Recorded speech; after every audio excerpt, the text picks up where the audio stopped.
শুভেচ্ছা। আমি বিগত কয়েকদিন ধরে, কয়েক মাস হলো সম্ভবত, তারও বেশি, তারও আগে আমাদের ক্ষুদ্র জাতিগোষ্ঠীর যারা আছেন তাদের সম্প্রদায়ের সঙ্গে আমার একটা সম্পর্ক তৈরি হয়েছে।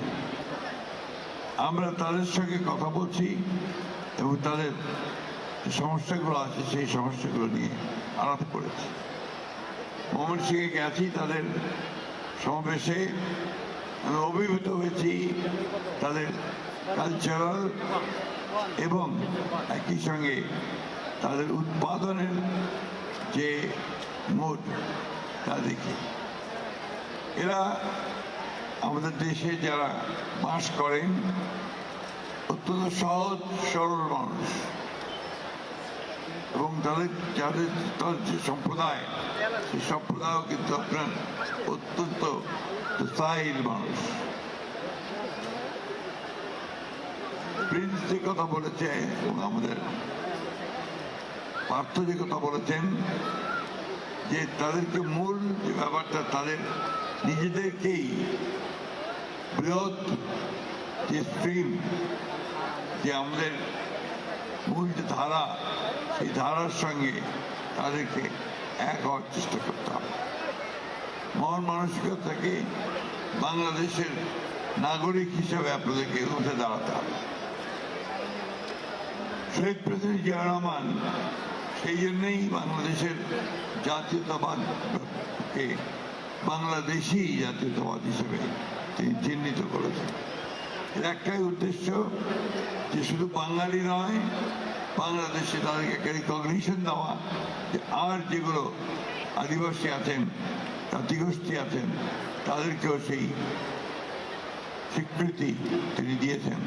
তখন থেকেই আমরা এই গারো সম্প্রদায়কে আমরা সবসময় সেই জন্য তাদের যে কৃষ্টি সংস্কৃতি সেগুলোকে টিকিয়ে রাখার জন্য এবং সবচেয়ে বেশি যে বিষয়টা দরকার, তাদের আর্থিক অবস্থার উন্নয়ন দরকার। আমাদের দায়িত্ব হচ্ছে যে সকল সম্প্রদায়গুলোকে মূল সম্প্রদায়ের সঙ্গে কিছুটা এক করা, সেই সঙ্গে তাদের অর্থনৈতিক অবস্থা যেন উন্নত হয় তার ব্যবস্থা করা, একই সঙ্গে তাদের কৃষ্টি কালচারকে ধরে রাখা, ধারণ করা, এটা হচ্ছে একটা বড় কাজ বলে আমি মনে করি। বেগম খালেদা জিয়া ভিশন 2030-তে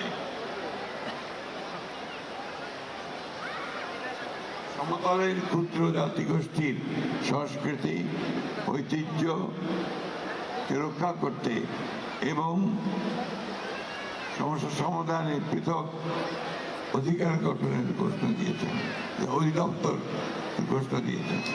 সেই পদে বিএনপি সরকারে আসলে ঢাকা ক্ষুদ্র জাতিগোষ্ঠীর পৃথক সাংস্কৃতিক একাডেমি গঠন এবং সরকারিভাবে পয়গালা পালনের উৎসব পালনের বিষয়ে সক্রিয়ভাবে বিবেচনা করা হয়। আমি ব্যক্তিগতভাবে আজকে এখানে অত্যন্ত আনন্দিত হয়েছি যে আমার এখানে আসার সুযোগ হয়েছে। এই সম্প্রদায়ের যে একটা উৎসব, এখানে আমি সেই দেখলাম প্রাণ ভরে তারা সবাই সেই উৎসবে যোগ দিয়েছেন এবং যে বৈচিত্র্যময় তাদের যে সংস্কৃতি, সেই সংস্কৃতি আমাদের মূল সংস্কৃতিকে আরো সমৃদ্ধ করবে, এটা আমি বিশ্বাস করি। আমাদের দলের ভারপ্রাপ্ত চেয়ারম্যান তিনি 2022 সালে 31 দফা যে ঘোষণা দিয়েছেন, সেখানে খুব পরিষ্কার করে তিনি বলেছেন যে আমরা একটা রেইনবো নেশন তৈরি করব, অর্থাৎ যে নেশনে, যে জাতিতে সব সম্প্রদায়গুলো তারা সেখানে তাদের অবদান রাখতে সক্ষম হবে।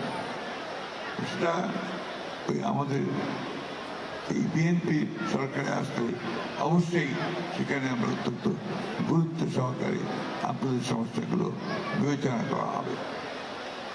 আমি আর সময় নিতে চাই না, শুধু এইটুকু বলতে চাই, আপনাদের এখানে এসে আমি অত্যন্ত আনন্দিত হয়েছি।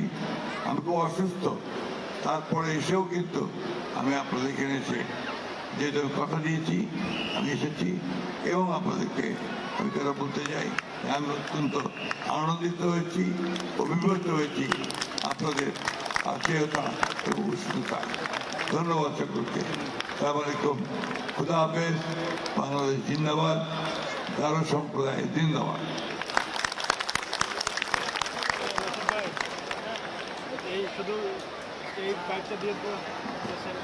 অসংখ্য ধন্যবাদ জানাই আজকের অনুষ্ঠানের মধ্যমণি, আজকের ঢাকা ওয়ানগুলা 2025-এর মাননীয় প্রধান অতিথি, বাংলাদেশ ন্যাশনালিস্ট পার্টি বিএনপির মাননীয় মহাসচিব